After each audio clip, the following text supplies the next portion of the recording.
A year ago this Sunday was the last time anyone worshiped in the sanctuary of Middle Church, and nobody knew it at the time. Whew. Were you there? Online or in person? Do you remember during the announcements when the in-person congregation would turn and wave at those online? Madge singing that song we just heard, Jackie preaching from the historic golden pulpit. March 8th, 2020, we packed in the pews. March 7th, 2021, well, here we are. What do we make of this year? It was 2 a.m. in Paris and my phone kept ringing. You've got to get to the airport, my friend AJ said. Trump is threatening to shut off the border from anyone coming in from Europe. It was early March. Graham and I took a risk and decided to take that much-awaited anniversary trip, even though questions of some coronavirus loomed. But that was the moment for me. That was the moment I knew life as we knew it was about to change. When was it for you? Was it word of the first case in the US? Public schools shutting down? Getting the email from Jackie that we would not gather in worship on March 14th? When did you know that COVID was about to change everything?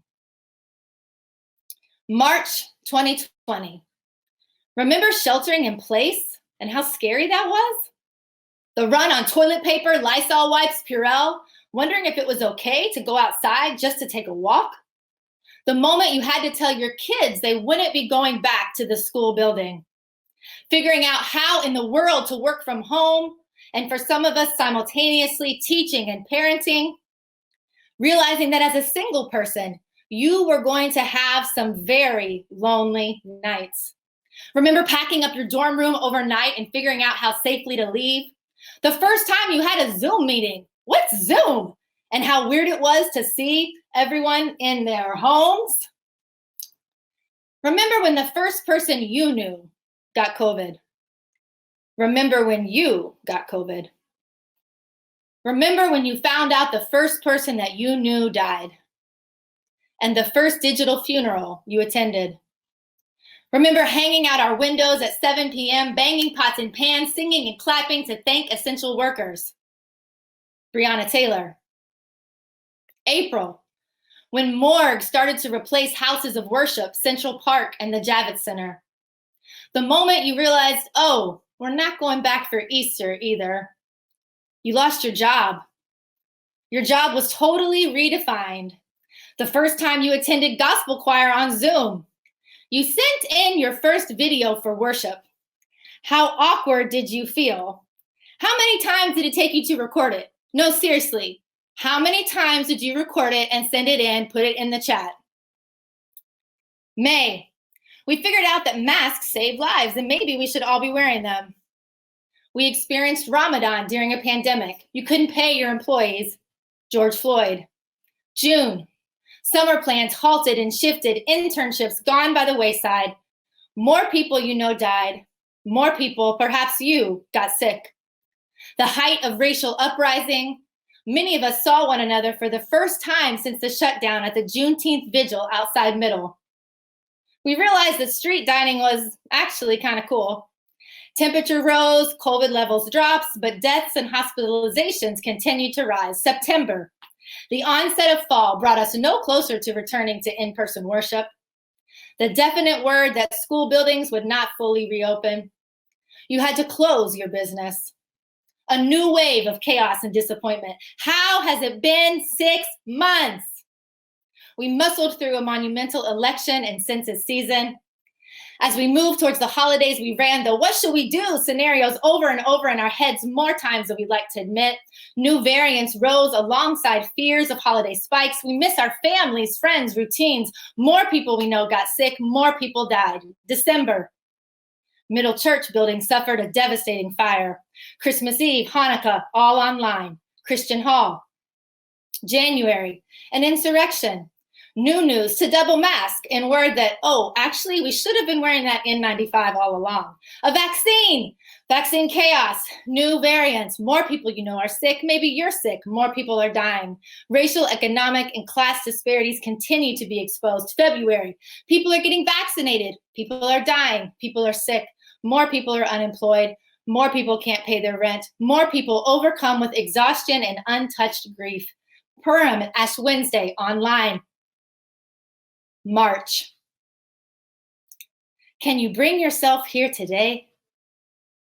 Take a breath. However today finds you, by the grace of God, we are here. And we're here together. 1 year in, God is still speaking. God is still moving and creating among us. And God has something to say to us in the lectionary passage for today, found in John chapter 2, verses 13 through 16. Hear a word from the Lord now. The Passover of the Jews was near, and Jesus went up to Jerusalem. In the temple, he found people selling cattle, sheep, and doves, and money changers seated at the tables. Making a whip of cords, he drove all of them out of the temple, both the sheep and the cattle. He also poured the coins of the money changers and overturned their tables. He told those who were selling the doves, "Take these things out of here. Stop making my Father's house a marketplace." The Gospel of John is drastically different than the synoptic Gospels of Matthew, Mark, and Luke. The focus of John's Gospel is God being with us, set up by the very first verse in the book. In the beginning was the Word, and the Word became flesh and lived among us. In John, Jesus provides access to God in ways otherwise not possible or imagined. And this year, we've needed to access God in ways not traditionally imagined or accessed. Jesus arrives at the temple during the season of Passover, which means it's an extremely busy and important time. People from all over have come to worship, bringing their animal sacrifices and temple taxes. Rather than quietly joining the festivities, however, Jesus drives out the animals and flips over tables. Now, the selling of animals and the trading of coins weren't problematic in their own right.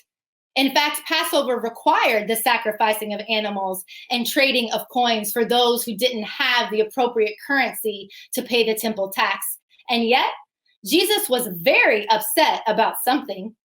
So upset, he shows up as an outsider, challenges the religious and cultural authorities, derails worship on the most significant feast of the year, and demands a complete overhaul. Why? Because the system, which could work for the benefit of all, had become oppressive and exploitative. And in the face of oppression, Jesus taught us something about what it looks like to love with revolution, to love fiercely, to show up as God wants us to show up. Jesus' anger lies in the fact that the temple had become a place that infringed on the rights of those who were marginalized within society. To be marginalized literally means to be excluded from the center. The selling of animals and exchanging coins was relegated to the outside court, the court of the Gentiles, a place set aside for worshipers of God who were not Jewish and who were poor or lower class. As the premier place within society in which every person stood on equal ground before God, the temple should have promoted justice among all people, regardless of social standing. But humans, not God, messed that up and put the marginalized literally on the margins. But that day, marginalization was replaced by a new order of justice. Jesus eliminated practices that promoted discrimination based on class, race, gender, wealth, even religion, thereby establishing himself as the ultimate liberator. This story is also a clear indictment on those who get their riches by exploiting the poor. If you recall, Jesus drove out the cattle and the sheep, but told those selling doves to take these things out of here, when he could have flung open their cages and driven them out recklessly too. But you see, it was the wealthy who came with sheep and cattle, and the poor with the doves. Jesus' careful attention to the doves demonstrated his deep concern for the poor. It would be an extra burden on the poor to have to go buy new doves. Jesus shows us that fierce love looks like doing whatever you can, wherever you are, to bring about the kingdom of God, where oppression and marginalization are driven out, where there's no room for exclusion, where those with the least are those who are the most cared for, where if the whole system is flawed, you flip it over and demand the imagination to create a new one. As God bears every one of us, we too are called to bring about revolutionary love on earth as it is in heaven in whatever moment we find ourselves. We found ourselves some places this year, in a year that's asked us to question everything.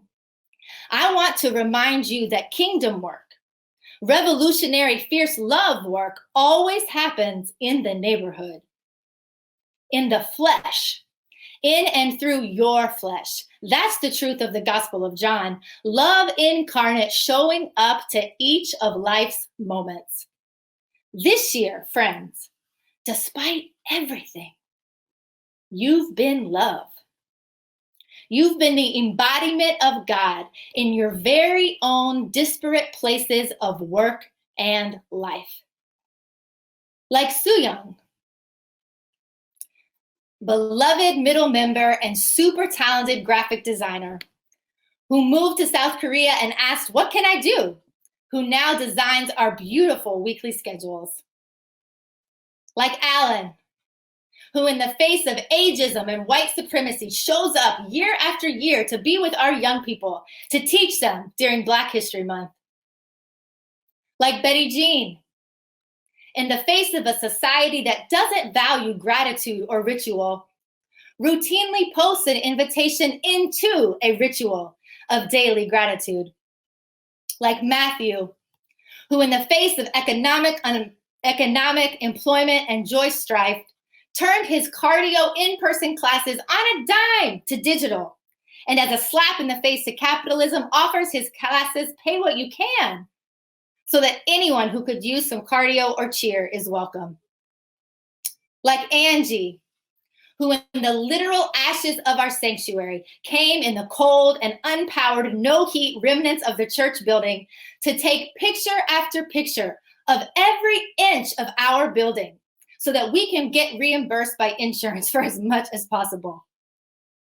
Like Alex, who shows up every single day, despite being often disrespected, undervalued, and seen as a threat in this country as a queer Black man, to teach our young people with love, dedication, and joy, who, during a global pandemic, worked tirelessly with colleagues to build and propose a complete overhaul of their way of doing education by demanding an anti-racist curriculum. Like Joy, Rochelle, Lindra, Sandra, and Mady.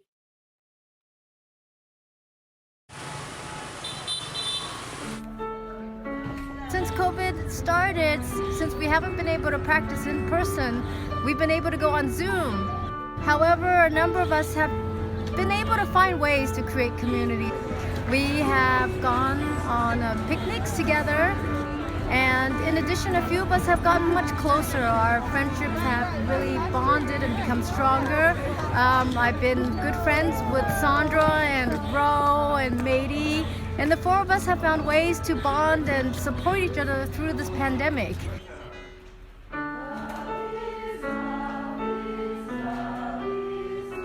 I've been a Middle member since 1996, and I joined the gospel choir in 2002, and that's where I met Mady. We have been friends ever since. In 2014, she came to join my pediatric therapy sensory gym as a counselor, and we worked together until COVID shut us down. I love Mady dearly. She has and always will be a wonderful friend. I've been with Middle for at least 30 years. And my friends helped me get here to get my first shot and probably my second shortly.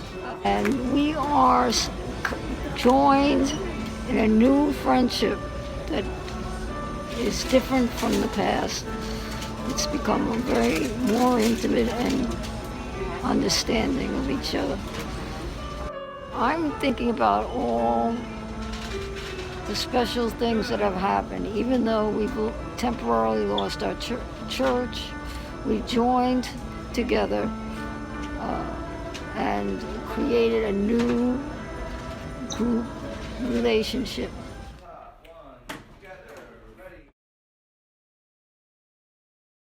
Love embodied. At every point in history, there will be things that need to be challenged. At every point, we will be challenged.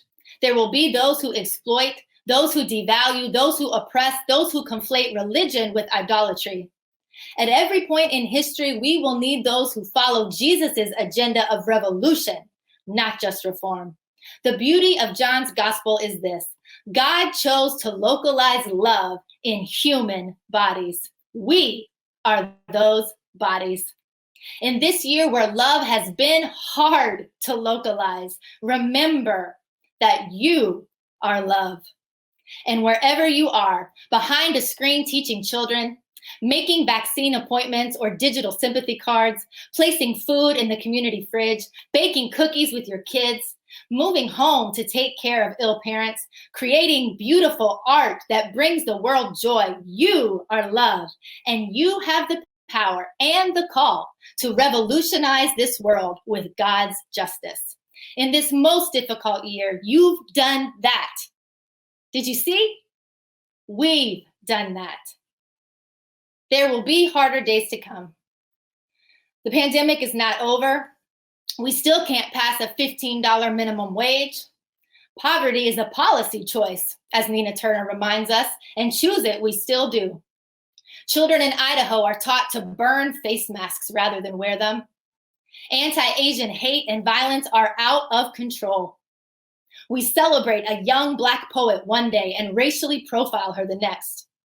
And white people can't stop stressing over 6 canceled racist Dr. Seuss books in the name of accountability. But the truth of the story is this: love, in the form of a table-flipping Jesus, has come for us to know. Love from the margins to the margins and back again. And it's that love that has carried us and that will continue to carry us through. From last March to this March, and no matter where the first Sunday in March 2022 finds us, never forget that love lives in us.